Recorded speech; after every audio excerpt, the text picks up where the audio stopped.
Hi, I'm Gemma Newman, your host for the Wellness Edit with Holland and Barrett, and author of The Plant Powered Doctor, coming out in January 2021. In this episode of our brand new podcast, we're going to be talking about sleep. We all need it, but how do we know if we're getting enough? And more importantly, how can we sleep better tonight? Joining me today to help us answer these important questions are Dr Guy Meadows, co-founder of the Sleep School and author of the sleep book, How to Sleep Well Every Night. And we have Nerina Ramlakhan, physiologist and sleep therapist and author of Tired But Wired, How to Overcome Your Sleep Problems, Fast Asleep, Wide Awake, and The Little Book of Sleep. Hello. Hi, Guy. Hi, Nerina. How are you? Hello.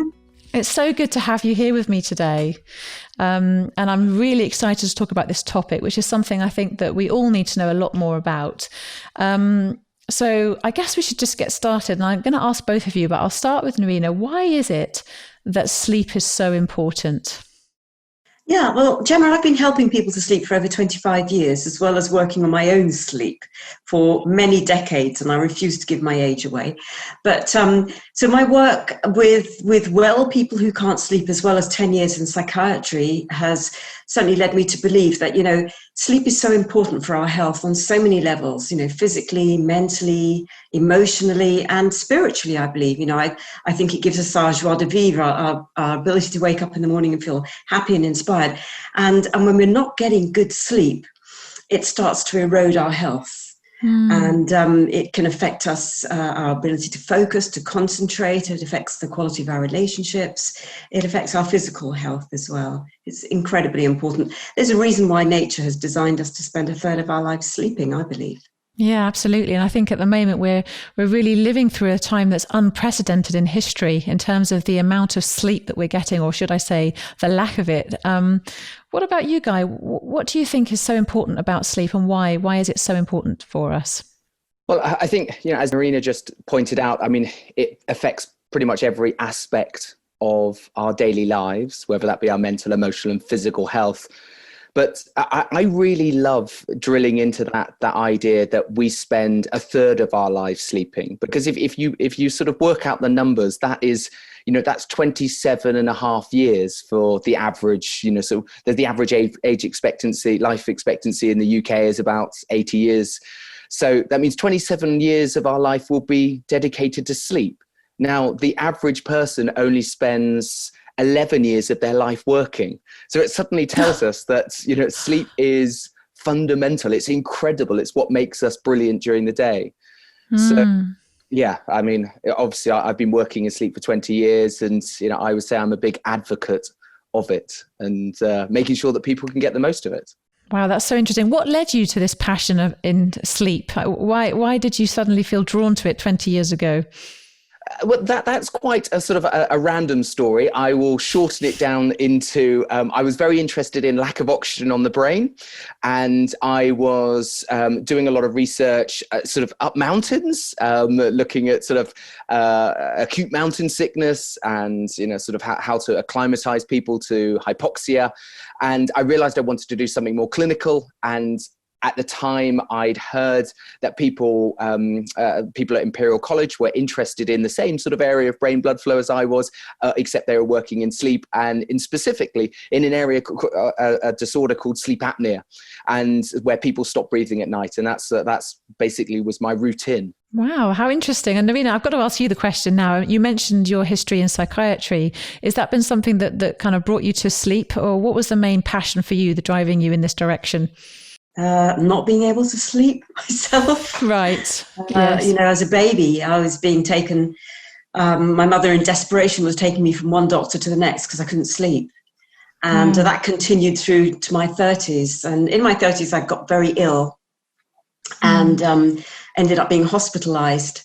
And the not being able to sleep was a big part of it. It wasn't the cause of the primary cause of the illness, but it was certainly a big part of it, not being able to sleep well. I just didn't get that natural, innate healing that we're all designed to have if we're sleeping well.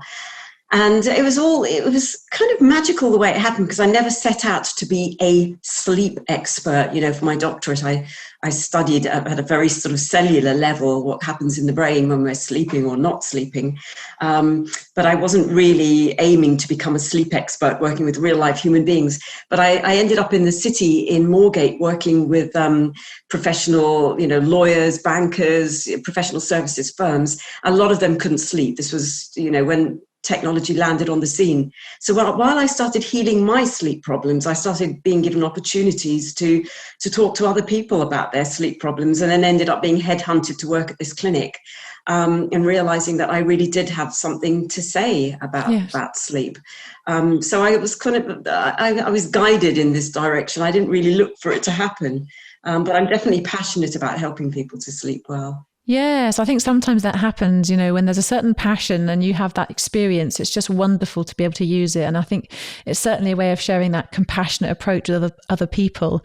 I know that when we've suffered ourselves, sometimes it's a lot easier to understand these difficulties and how best to approach them. So I love hearing that side of your story. Thank you so much. And so, Guy, hearing more about your story and your history with regards to hypoxic brain injury and then moving on to sleep apnea, what actually happens then to our bodies when we sleep, Guy? Yeah, I think this is a really good place to begin, because sleep does so many things. And actually, one way to break it up is to say, okay, well, what happens in the short term and what happens in the long term? Because in the short term, right now, as a result of hopefully some sleep last night, we are able to do so many mental functions, which is one of the sort of the greatest benefits of sleep in the short term. We're able to be focused and attentive. We're able to hopefully answer your questions, to You're doing well, Guy. You're doing maybe, well. sort of solve some problems along the way, to be creative, motivated, all of that kind of stuff. And so a good night's sleep is enabling our brain. It helps to preserve our prefrontal cortex, which is that sort of higher order executive function part of the brain.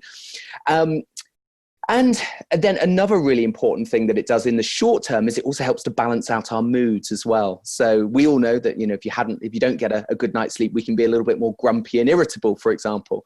So it's helping to do that.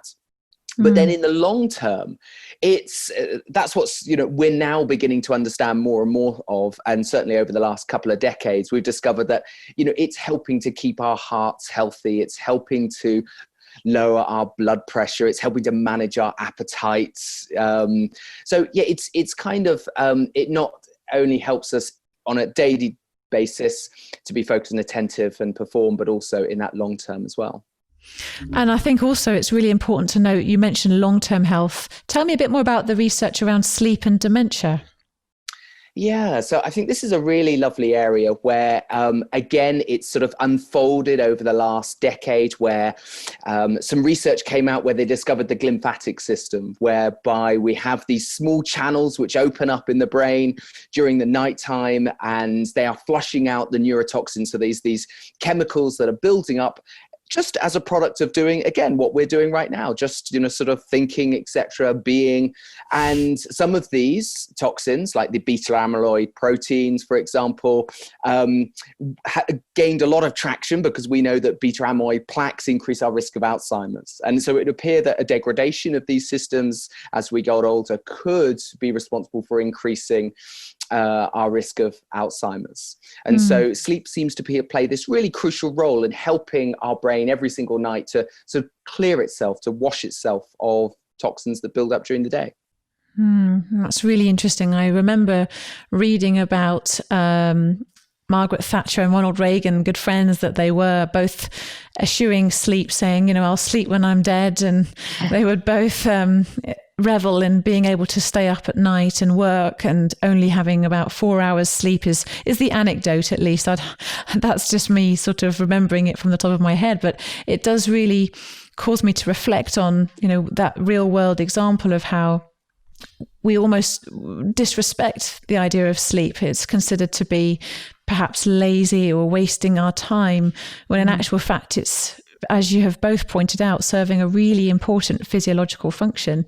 Yeah. Actually, I think a really important point about what you said there is, and Nerina touched on about, sort of working with corporates, for example, and we've worked with corporates for many years now. And the really interesting, and I could say pleasing factor is that over the last, say, 10 years, we have seen a shift away from that sleeping is cheating to this realization that, I don't like this term, but this the corporate athlete term, where people are now seeing that actually, I want to get good sleep, I want to eat well, I want to move well, so that I can perform at my best. And so I think those old sentiments are, they're being shelved, and people are becoming more aware as a result of podcasts like this, for example. Yeah, I would agree. And I think, when I started going into companies and delivering presentations, because people were burning out, people were getting stressed. So there was a realization that they needed to do something about it, and that sleep was important, but the doors were still a little bit closed.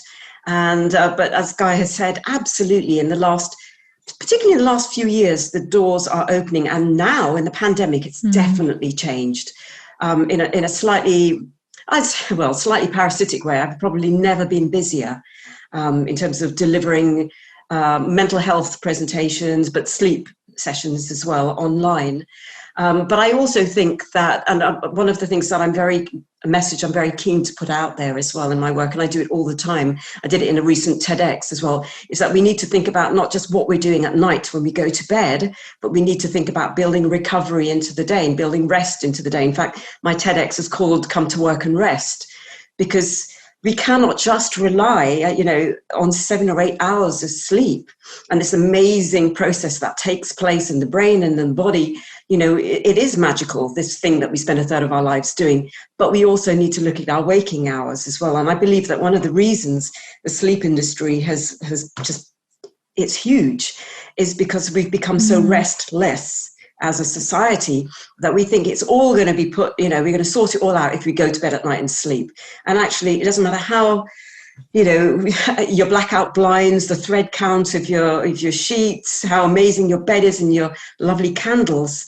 You need to think about what you're doing in your waking hours as well. And certainly in the corporate environment, people working from home now, and I'm seeing more burnout issues.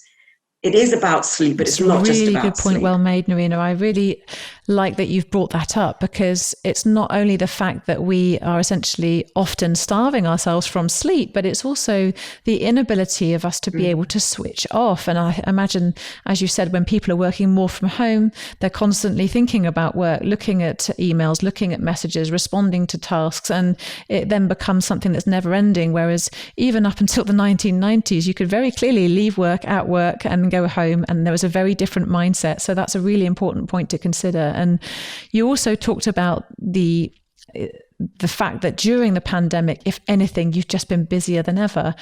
And, I would relate that personally in my experience to, certainly with my patients, this increasing sense of anxiety that people are having at the moment, which has kind of gone hand in hand with some sleep issues. I'd really like if you could, Nerina, sort of expand on whether you have noticed, or whether in your experience people have had more sleep issues over this last year, and what kind of effect that pandemic anxiety or anxiety in general can have on sleep. Yeah, so where do I start with this? Well, let's just talk about the trends that I picked up throughout the pandemic. So, when we went into the pandemic, I thought, great, I'll work on the 4th book because I might not be working for a while. And then actually it all went crazy and I got even busier. And so every session that I deliver, I do a pulse check, and often I'll do a little survey before the session. And I saw people going through waves of changes. So we had a lot of fear at the beginning, fear and anxiety, and then people started to settle. I started to notice a bit more people saying, actually, you've got more time with the family, or if they weren't in isolation. Well, some people were also starting to go through grief and worry because they had relatives who were ill. So there were sort of waves of change, and then it all settled out. And I noticed there was a phase where people said they were sleeping a bit better, Or if they weren't sleeping so well, they weren't quite so worried about it because they were working from home and they could perhaps adapt a little bit. And this was maybe a third of the way into lockdown. I noticed a change in that. Now we're going through another phase of people feeling uncertain and anxious again. Because, we're going into winter, we don't have clear guidelines as to what's happening. People went back to work and then they had to go back home again. And so they're working from home. So the anxiety levels are mounting up again. And so I've noticed again, it's the corporate market has increased with more demand for these sorts of sessions. My belief, and this is substantiated, not just my personal experience, but professional experience as well. My belief is that we sleep when we feel safe. If you look at the physiology of the nervous system, just very simply the parasympathetic, sympathetic nervous system. If we're carrying anxiety, uncertainty, worry, if on some level we don't feel safe, we feel we're in some kind of survival situation, we don't have as that ease of access to the parasympathetic. So sleep and safety go hand in hand. So being able to sleep well, sleep deeply, we need to feel that even if there is stuff going on in the world, fundamentally inside, we're okay. And if we don't feel okay inside, if we're feeling anxious, afraid, worried, uncertain, that can affect our sleep and our ability to get good deep sleep. That's really well put. You've got the rest and renew parasympathetic nervous system, and then you've got that fight or flight sympathetic nervous system. And if somebody's feeling overly anxious or unsafe, then it's harder to access that side of themselves. And Guy, what are your thoughts on how anxiety can affect the body and affect your ability to sleep? Yeah, I mean, we know this firsthand because I specialize in chronic insomnia and in our clinic. And, we often say that insomnia hangs out on the same street corner as, sort of anxiety, sort of depression, stress, the obsessive compulsive disorder, those kind of tendencies and conditions. And if we sort of put the clinical aspect aside and we go, what's the number one thing that keeps people awake at night? And we'll know that it's rumination. It's just a busy mind. It's, and that happens for so many reasons these days. One, because these days we're just super busy. And so we're busy all the way up to getting into bed, and, we're on our mobile phones, or whatever it may be. We close our eyes, we turn out the light, and then suddenly our mind just sort of races. And that's often because there's a part of our brain called our default mode network, which hasn't had time to sort of process in the day, because we've lost that time for sort of just being, sort of taking time out. And then you suddenly have a pandemic thrown on top of that, which just sort of puts that worrisome part of our brain into overdrive. And that instantly means that, sort of how we respond to that sort of worrisome brain is often a big part of the problem. And what we don't like being, sort of experiencing a worrisome brain. We don't like having lots of thoughts. And what we try to do is block them out or suppress them. And everyone who comes to our sessions, I will ask them, have you been awake in the middle of the night or at the beginning of the night, with a racing mind? What have you done? And they'll say, well, I tried to block them. And you go, well, how did that get on? And they'll go, not very well. And typically it's, the thought came back in stronger, but it brought its friends in with it as well. And so often how we go about managing our sort of anxious, worrisome brain is really crucial. And, the sort of, I'm sure we'll come on to talk about this, but the unfortunate issue is that most of us try to block it, suppress it, get rid of it. And actually, by learning to sort of notice it, observe it, let go of it, we can transform the way we relate to it. And we can be experiencing a pandemic, but perhaps not have it take us away so much with it, not, feel so caught up in it and allow ourselves to fall asleep.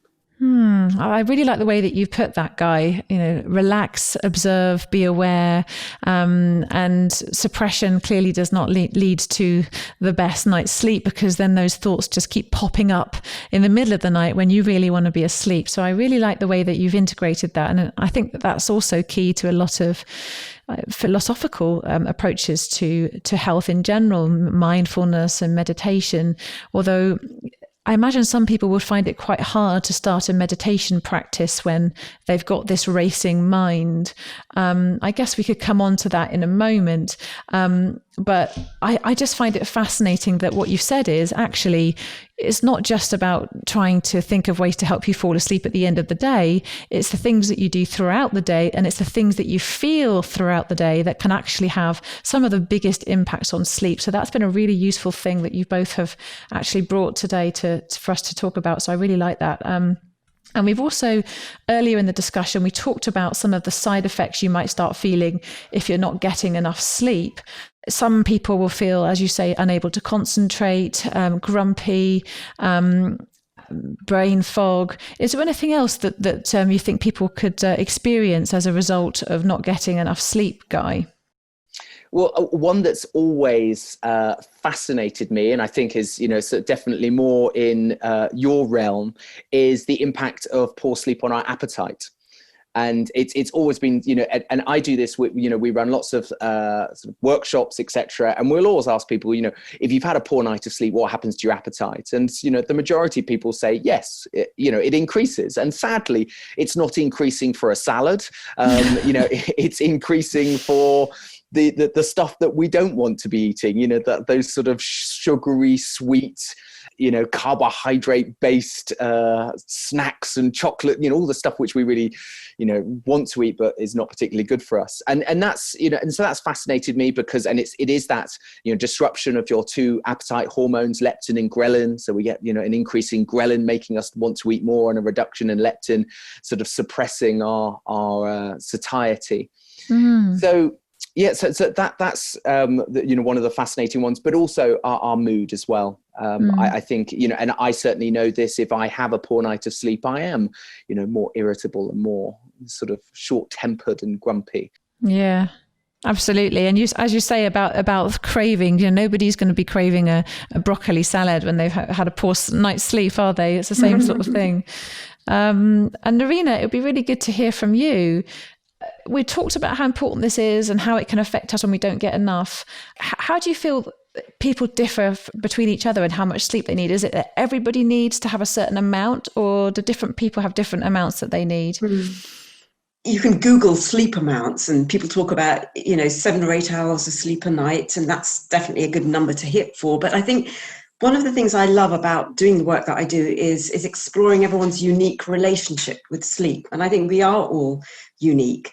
And if I had to generalize, I would say that, while we all do need to be getting good sleep, we're remarkably adaptable as well. And one of the things I like to reassure my clients about is the fact that if they've got something important happening the next day and they don't sleep so well the night before, actually we're more resourceful than we think we are. And sometimes it's the belief that not getting those 7 or 8 hours of sleep, the belief that it's going to impact on our performance, that's what affects our performance the next day in the first place.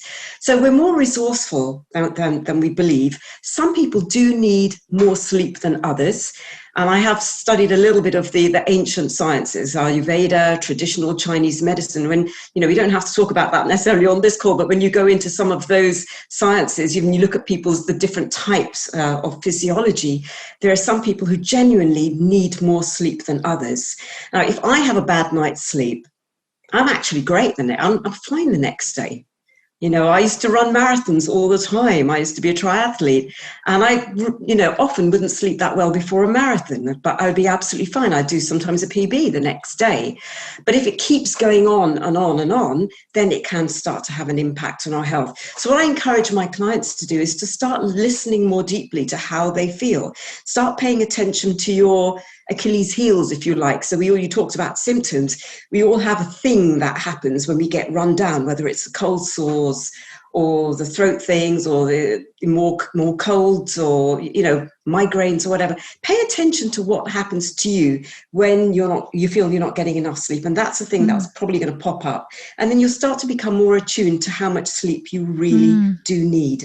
What is good for you? There are times when we need more. There are times when we can get by on less. The key thing is, how are you feeling in yourself the next day, mentally, physically, emotionally? Right. So it's about taking an inventory, and each person is unique in terms of how they respond to poor sleep and how long it can go on for before they start to feel symptoms. Yeah, because I think a lot of people, you know, people love measuring their sleep as well. And that's probably a conversation that we could have today. You know, is it a useful thing to do? And in my experience, there are certain people, often the people who come to see me who are having sleep problems, who are more anxious, more obsessive, more perfectionistic. You know, your typical sort of magic circle law firm type employee. You know, they probably shouldn't be measuring their sleep. Because that's, you know, but encouraging them more to listen to the body. How are you actually feeling? What are your energy levels like? Even if you didn't sleep that well the night before, it's probably more useful. Okay, so more useful to be in tune with yourself rather than looking at a tracking app the whole time. Guy, tell me a bit more about the science behind whether you think different people need certain amounts of sleep. Is there more science around that you've been able to shed some light on for us? Yeah, I mean, what we do know is that, you know, how much sleep we need is determined by our genetics. And, you know, sort of that there are some stats which say that about, you know, 80% of us need that 7 to 8 hours. And that's why the vast majority, you know, that's why we hear that number so often. But I think, you know, the crucial thing is that 97% of the population can be captured between that 6 and 9 hours.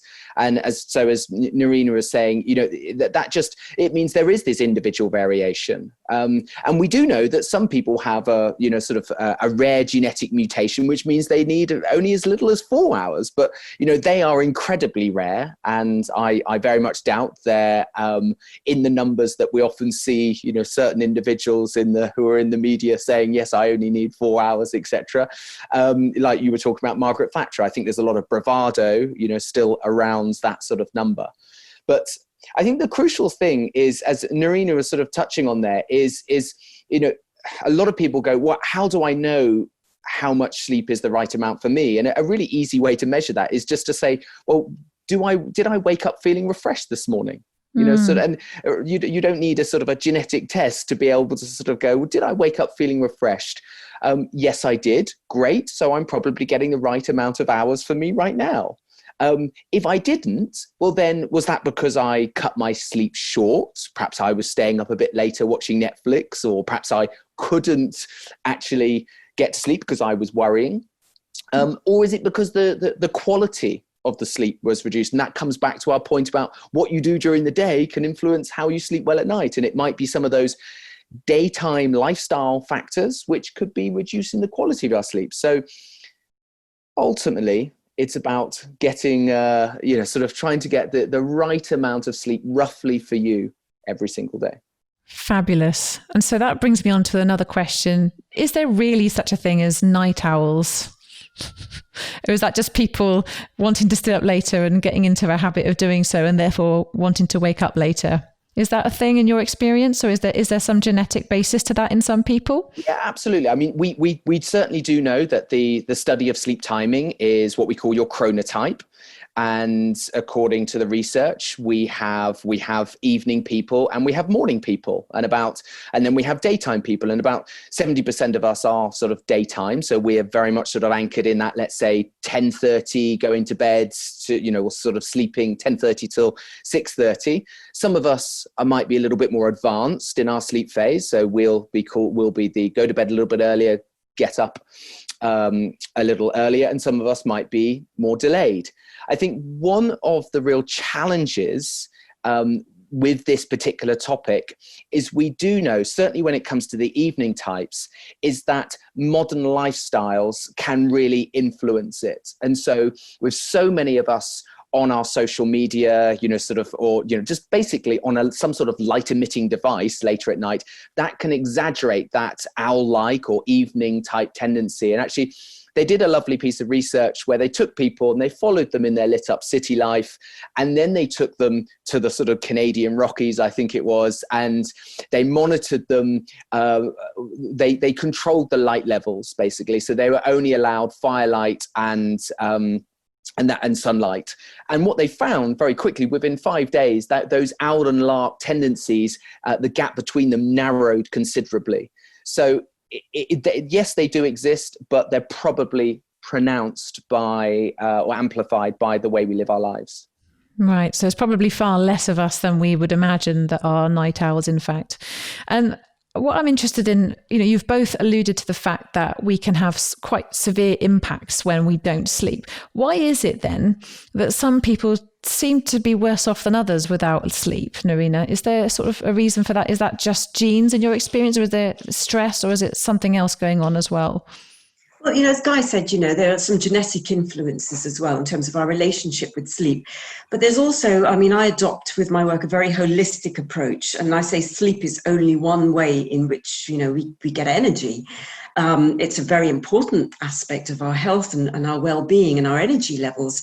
We also need to look at, other aspects, other things, how we move, how we breathe, our nutrition, as you well know. And then we need to look at our emotional health and whether we're looking after ourselves emotionally with our relationships, what we're doing to manage our minds and whether we're nurturing our minds and living a life of purpose and meaning and feeding our creativity and our intellect. And so our relationship with sleep or our energy levels isn't just about how well we sleep, it's about our relationship with life. And so often I find with people, both in my corporate work and when I worked in psychiatry as well, when people are very wedded to this idea of I really need to get a good night's sleep, otherwise I just can't cope the next day. Often what I'll do is go in there and unpick the lifestyle and look at other things that are going on as well. And often there'll be things like just not getting enough exercise, not eating healthily, probably hating the work that they're doing. So everything gets lumped into this thing of I really need to get my sleep. And when you start cleaning it all up, you can start seeing actually a true reflection of what's going on. So I guess to generalize, sleep is just one way of getting energy. It's a very important way, but we need to look at our holistic lifestyle as well. And, I really want to just make this one point because, Guy, you talked about nutrition and I know this is an area of great interest for you as well, Gemma, in your book, which I'm really looking forward to reading. But, typically when people aren't sleeping well, it affects their appetite. But I've also noticed another pattern where people who are not sleeping well, they wake up in the morning and they often don't feel like eating first thing. So they want tea or coffee, but they don't necessarily want food. And then they'll eat a huge amount of the wrong thing. So an important part of my program is actually getting people to break that cycle in the morning within about half an hour. If they're waking up with anxiety and they're exhausted, start eating something really small, something healthy. I'm known for talking about 8 almonds and 2 dates. But often what this does do is, just circling back to your initial question, is it breaks the over-reliance on sleep because they think, I really need my sleep because I wake up exhausted. But actually, sometimes it's a nutritional pattern that they need to break. That's really something interesting. Small, break the pattern of fatigue. Maybe then you'll have the energy to exercise. You won't need the caffeine. You'll sleep better. Do you see what I mean? I do. I see what you mean. And I think that what you said as well is really interesting psychologically. I think many people are now beginning to understand how important it is to get a good night's sleep, but then that gives them the additional anxiety. And then they put conditions on their life to say, if I don't get enough sleep tonight, I will suffer tomorrow. I will feel this, I will feel that. And then it becomes a very negative perpetuating cycle. So it's great to have that very practical tip, that very practical tool that someone can implement first thing in the morning. And going outside in nature first thing in the morning, looking up into the sky, being able to then activate serotonin and then therefore melatonin 12 hours later. These are all really practical things that you can do as soon as you wake up to make sure that you are actually continuing in that cycle the way you need to go on. So I really like that. You mentioned also people that you work with in the workplace. Is it true that sleep is more difficult to come by as we age? It can be. And certainly our sleep patterns, and Guy, you probably would talk more about the research behind this and how it changes as we get older and we start becoming more polyphasic, with the elderly having more sleep naps during the day as opposed to one sleep phase at night. But there's also the factor of, of life events happening.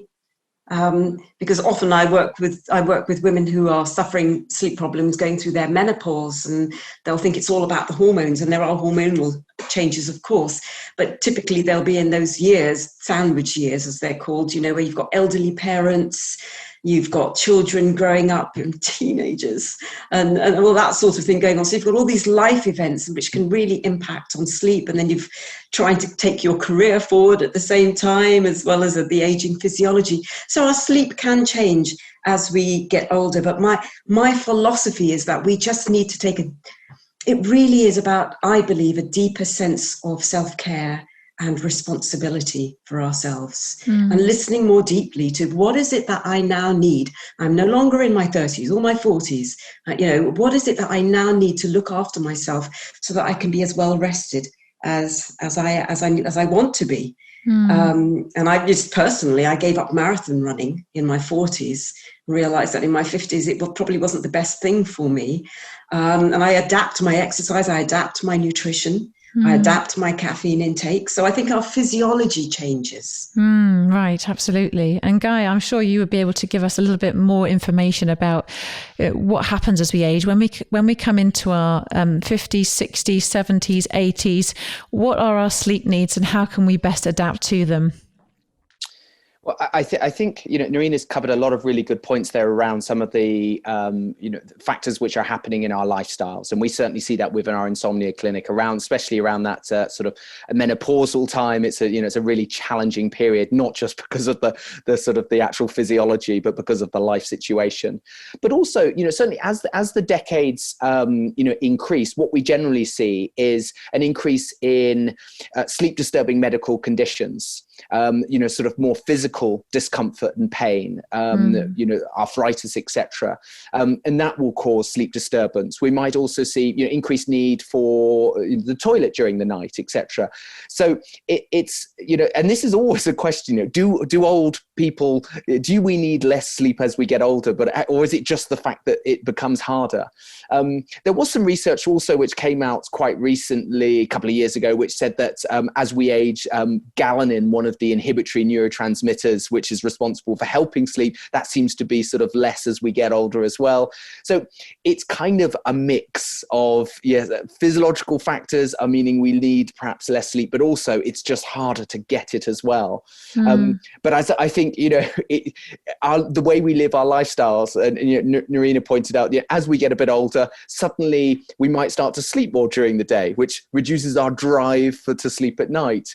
Perhaps there's less socializing going on. Perhaps we're going to bed a bit earlier. So it is looking at that bigger picture as to sort of what's going on. But that's why I think coming back to what do I need as an individual and what can I do as an individual is really important.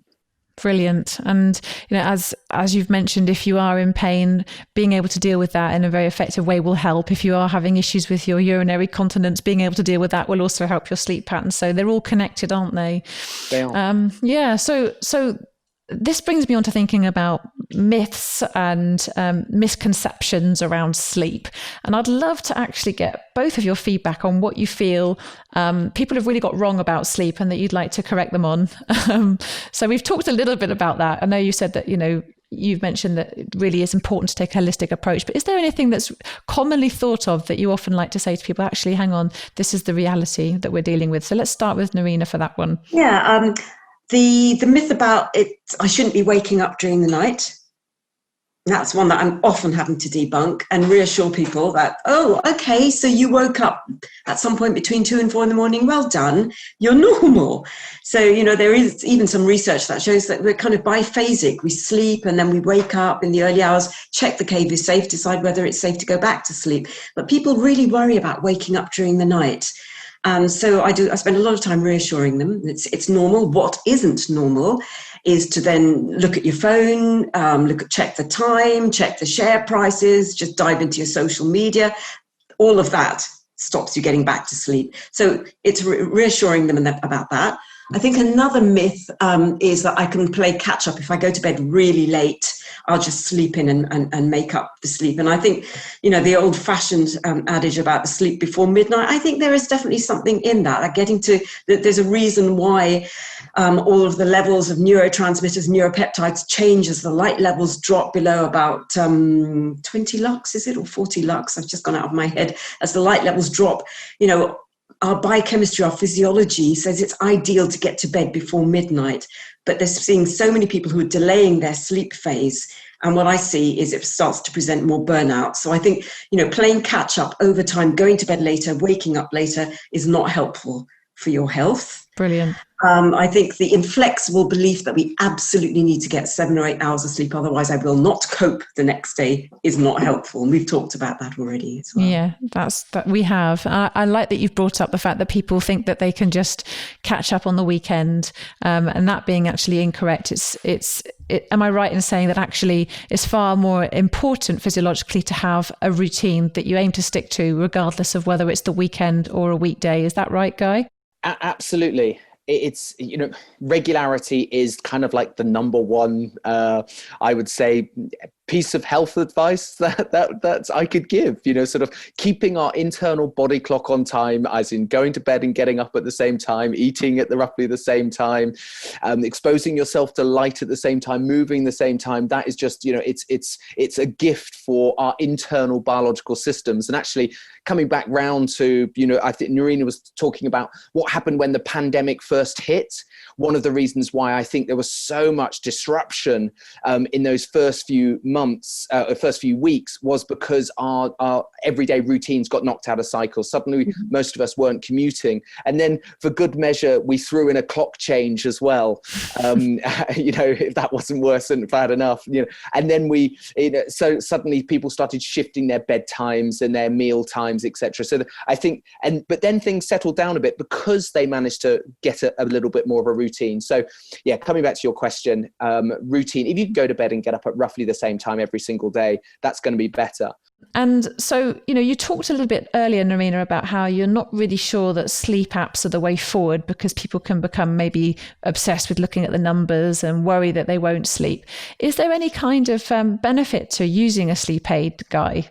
Yeah, I think this is a great question because, obviously sleep tracking devices have become huge. And I always say that my opinion is got two parts to it: the pros and the cons. What we've absolutely seen is an increase in people's awareness of their sleeping habits. And how they relate to their lifestyle habits as a result of using tracking devices. So when they've logged their caffeine, their alcohol, their stress, etc., in addition to tracking their sleep, they've gone, okay, well, when I had, too much to drink and my sleep was really bad. Okay, so that's helped me to understand. And so they help to sort of navigate perhaps healthier daily behavior, which improves nighttime sleep. So I think that's a real positive. Where the challenge is the one, there isn't a huge amount of research out there suggesting their actual accuracy, and because often they don't put themselves up for sort of randomized controlled trials.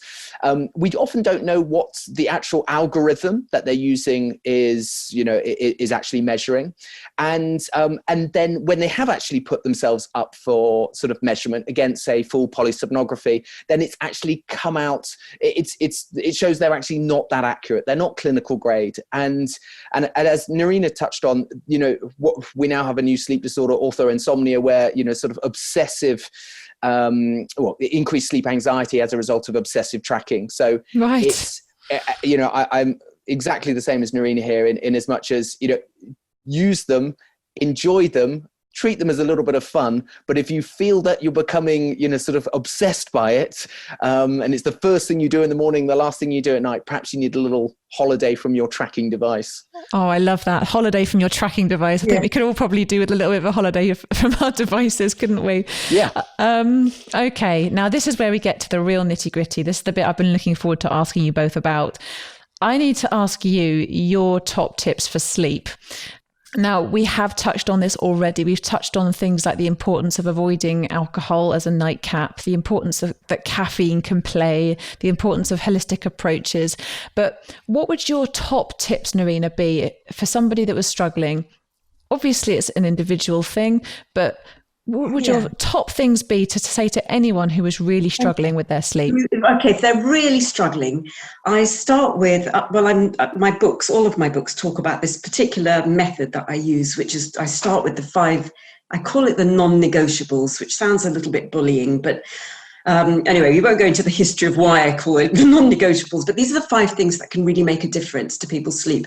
And the first one is that small breakfast to break the fast within half an hour, 45 minutes of waking up. If you're waking up with exhaustion, the combination of exhaustion and anxiety, break the fast with something small and healthy. Cutting back on caffeine, and ideally no caffeine after 3 o'clock in the afternoon if you're really sensitive to caffeine. Increasing hydration levels to about 2 litres at least a day. Getting your devices out of the bedroom. Your phone shouldn't be the last thing you look at before you go to bed. Ideally shouldn't be the first thing that you look at first thing in the morning. So having some healthy boundaries around technology. And the 5th one, which is a little bit unusual, but I've noticed it can do something quite interesting.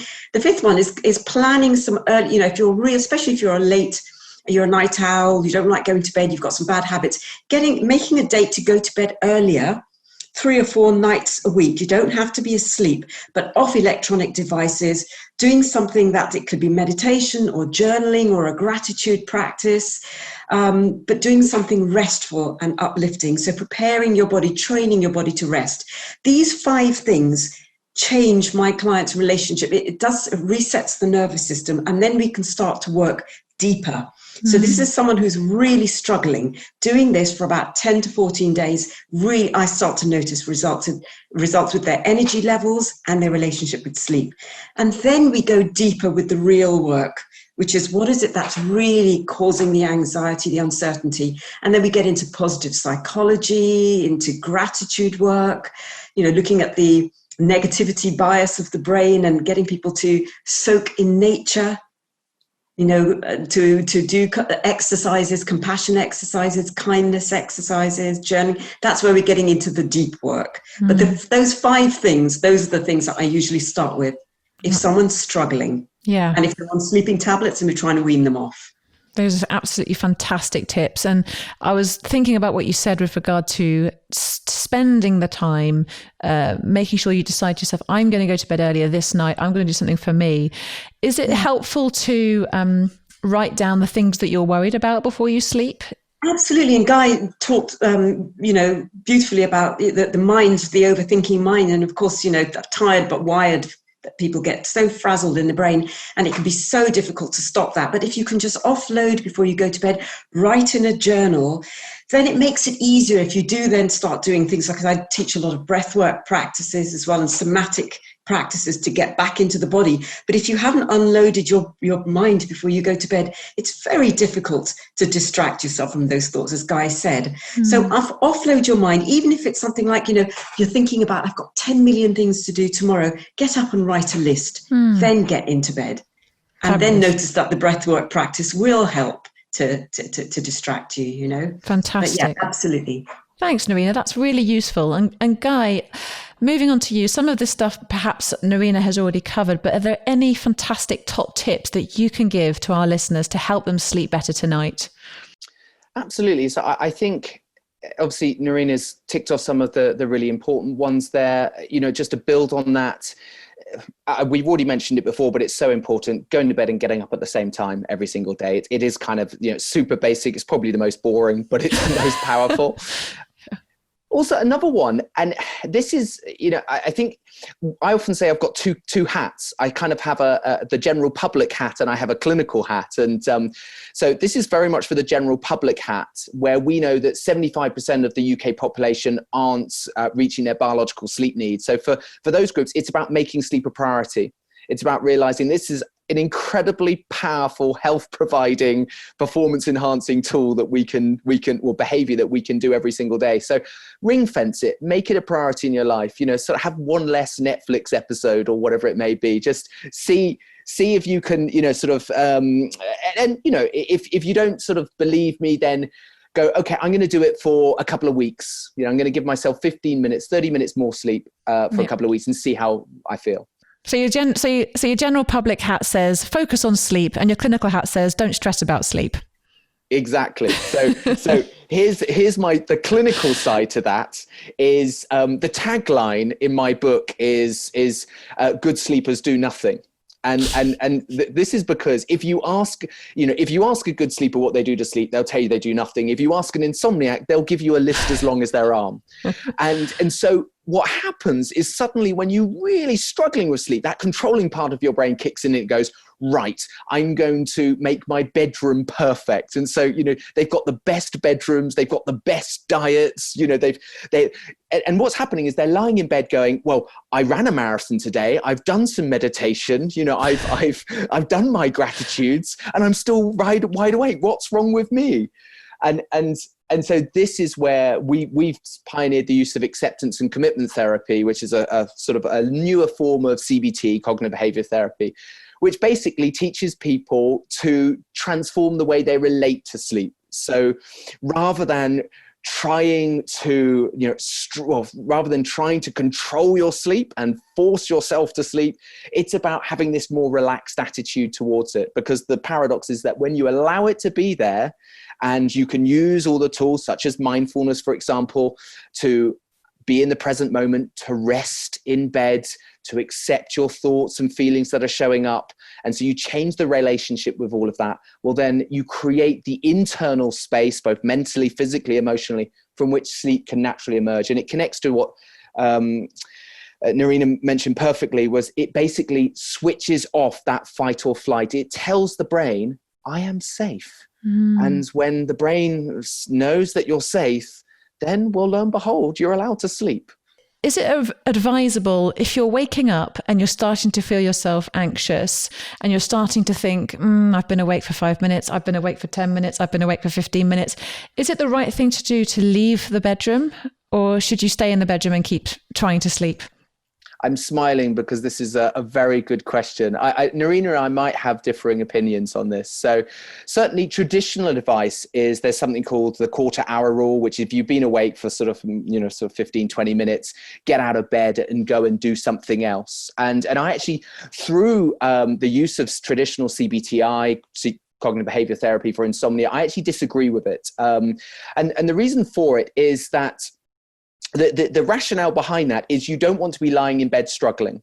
And I completely agree with that, because you'll end up associating the bed with worry and anxiety, and that will sort of perpetuate that sort of that situation. But my point is, well, what do we get from actually getting out of bed? What if we could learn to lie in bed and get the benefits of resting and not struggle? And that's where we use acceptance and mindfulness-based principles to teach people to deal with the anxiety and the panic, to transform that relationship with bed, where they see, because we know from the research now, you get a lot of benefit from actually just resting. And for many of our clients, what became the norm was they would lie there, they'd be there for a few minutes and they go, nope, I've got to get out. So the new association was getting out of bed and running around the house. And so, yeah, I'm a big fan of teaching people how to change their relationship with being awake. And as Nerina said, that it's normal to wake in the night. And, right. And then that over time trains their brain to stay asleep.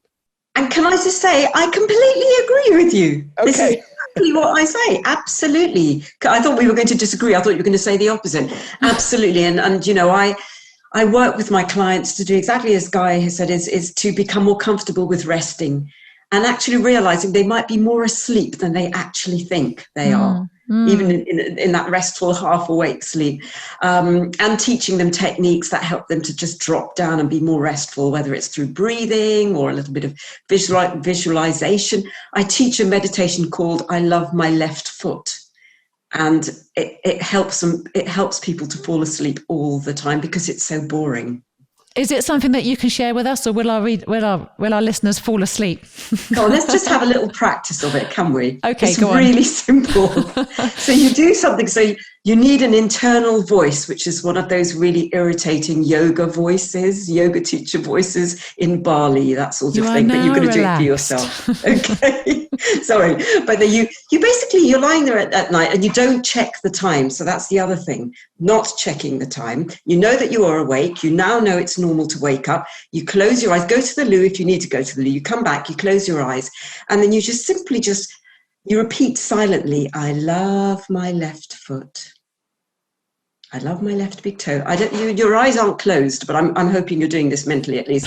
I love my left big toe. I love my left little toe. I love all of the toes of my left foot. I love the bottom of my left foot. I love the top of my left foot. I love my left ankle. You can get really detailed. You can do all the bones in your left foot. You can do your bunions, your corns, whatever you want to do. But it's so boring. And then you'll suddenly start to find that you fall asleep. As soon as you fall asleep, you go back to the starting point again. I love my left foot. Wow. And Guy, you probably have exercises, similar sorts of exercises, but the idea is get as far away from the monkey mind as possible. Go down to your foot. And I love I that. always go for my left foot for some reason. I think that's great. It's definitely better than counting sheep, and it kind of allows the person to think more generously about their own body as well, which I think is absolutely wonderful. It's a trick one, actually, and I often do that when I work with schools where children can be very hard on themselves, and there's definitely not enough self-love. So yeah, that's really wonderful. And Guy, I can see you are readying yourself to make a comment. Yeah. So what are your thoughts on that? And do you have your own special tips that you give to people? I would say the most important part of that for me, what I like about that, and, for example, in traditional sort of mindfulness, you might use a body scan. So, so it's not just left foot exclusive. You might go through the whole body, so, but the crucial thing is the intention behind it. And because for so many people, the intention might be, I'm doing this to get to sleep. And as soon as you do that, the important thing to remember is sleep is a natural biological process that you can't control. And as soon as you place that emphasis, that just puts it up on a pedestal. And the brain is going, well, sort of Nerina told me to focus on my left foot, and, I'm still focusing on my left foot, and it hasn't got me to that point. So I think that crucial thing is realization that we're doing it just to be in the moment, to help distance ourselves from our monkey mind. And the crucial thing is the monkey mind will come in and you notice it and you let it go. And often we teach our clients to be very friendly and playful with the thoughts that are coming up. They give them shorthand nicknames, for example. So there'll be the coping thought. If I don't sleep, I won't be able to cope tomorrow. So we reduce it down. It's the coping thought, or the performance thought. I won't be able to perform tomorrow, etc. And so they'll have a nice narrative where they'll go, okay, thanks, coping thought. Good to see you. Back to the body. And that's in a setting where they might have real, anxiety, real panic. And the great thing about ACT is it is proven, it has sort of over 250 peer-reviewed papers and 30 meta-analyses, proving it to be effective for depression, anxiety, trauma, etc. So it's the crucial thing, I say, is just the intention. And when you say ACT, is that an acronym for the acceptance therapy you talked about? Yeah, sorry, acceptance and commitment therapy, yes. Acceptance and commitment therapy. That's really interesting. So what about light blocking glasses? Is that something you recommend for people? Blue light blockers, I should say. Yes. As far as other simple tips that people could do, I would definitely say from 2 hours before, start to darken down. And one method they might do that is using blue light filter glasses. But my sort of one little bugbear around, there's so much focus on blue light, and actually our light sensitive cells in our eyes are sensitive to, all light. And actually it's about darkening down in general. So keeping the lamps low in the house once it starts to get late. Exactly. And we know from the research is really cut and dry that 2 hours before going to bed, you want to be darkening down. So switching on the side lamps, reducing down the brightness of our devices, switching on the blue light filters, putting on some blue light glasses if you want to, simple things you can do. So I guess it comes down to that element of not trying to control the sleep. You mentioned if some people with clinical sleep issues, there's a list as long as your arm of things that they're trying to do to take back control, whereas actually acceptance and making space for your most deep awareness of self is going to be a more useful strategy longer term. Yeah, that's basically it in a nutshell. Everyone who comes to us is struggling so much. They're putting in so much energy, so much effort. They're spending so much. There's just, and what's happening is they're getting nothing in return. And just sleep has been put up on this pedestal. And it's like, I can only sleep when I've done all of this. And then you've got the person next to them who's literally doing none of it and falling asleep instantly.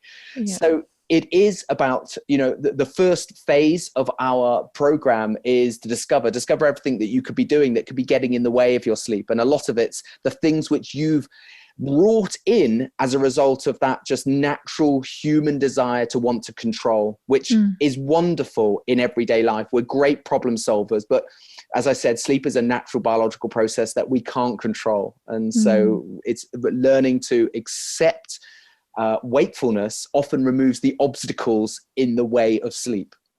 That makes a lot of sense. And it really harks back to what Nerina was saying earlier as well. I love that you're both so much on the same page. And I also love your differing approaches, because I think, on the one hand, you've got a lot of clinical data. On the other hand, you've got holistic approaches that combine in just the most perfect way to help people really figure out how best to get an effective sleep pattern that works for them. So I think that's really important.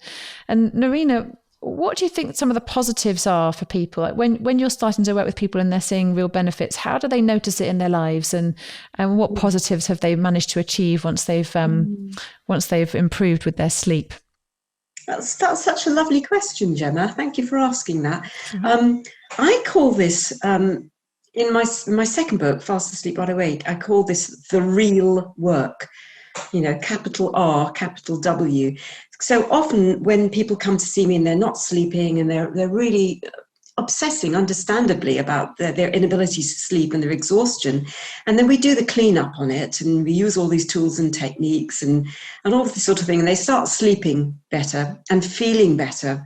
And then they come back to me, and it's almost a kind of natural, organic process where, the first time I see them, I think, I know why you're not sleeping. You're really unhappy with your job, or really unhappy with your relationship. There's some big stuff going on there. But let's just get you feeling better. Let's get you more energized and sleeping better, feeling more rested. And then they come back to see me and they go, do you know what? They want to talk about their work, or they want to talk about the relationship. Suddenly they're really addressing the thing that sits at the core of why they weren't sleeping in the first place, So this is something that I see beautifully. I don't feel that I have to highlight, actually, maybe you need to go see a career coach or something, because often they don't have the resources to deal with it at that point. What they need is to be getting some good sleep, feeling better, feeling more healthy, then they can deal with it. So I would say that's really what I start to see, is people start to find that they have the resilience to do the real work of life. So I believe that that's why we've been given this amazing process of sleep, is that we can deal with life and all of its challenges. Wow, the resilience to deal with the real aspects of life. I really like that. And Guy, what benefits have you seen for your clients and patients? I think it echoes what Nerina said. One of the first questions that we ask people when they come to the clinic is, why do you want to come here? And it seems quite an obvious sort of question, and people will go, well, it's fairly obvious. I want to sleep, and you go, oh, okay, right. Okay. So you want to sleep. And then you sort of dig a bit deeper and you go, actually, the reason they want to sleep is so that they can move towards the things of value in their life. So they can perform better at work. They can be the mum or dad that they want to be. They can sort of manage their weight more effectively. And actually, it's the impact that not sleeping is having on those different areas of life that are so important to us. And so, we get some incredible sort of reviews, testimonials where people tell us, literally, learning to sleep again has transformed their life, because it's just enabled them to go about their everyday and move towards the stuff that's really important to all of us, our work, our families, etc. So, yeah. Wow. You know what? That is such a lovely answer. And I feel as though today we have covered so much ground, and I feel like we've given people some really great practical tips, and also some food for thought moving throughout their lives, and hoping that they can create a better future with a healthier relationship with sleep. So I thank you both so much for talking with me today. I've really, really enjoyed it. Thank you, Gemma. And it was lovely to do this alongside you again, Guy. So likewise. Good to know we're so aligned. Thanks so much for listening, and thanks to Dr. Guy Meadows and Dr. Nerina Ramlakhan for joining me today. Join me again for our next episode, where we'll be discussing how you can get more energy, particularly during these long winter months.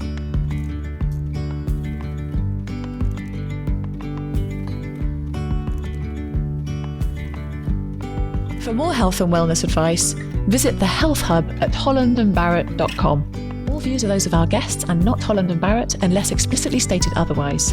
Any reference to brands and/or products should not be considered as an endorsement.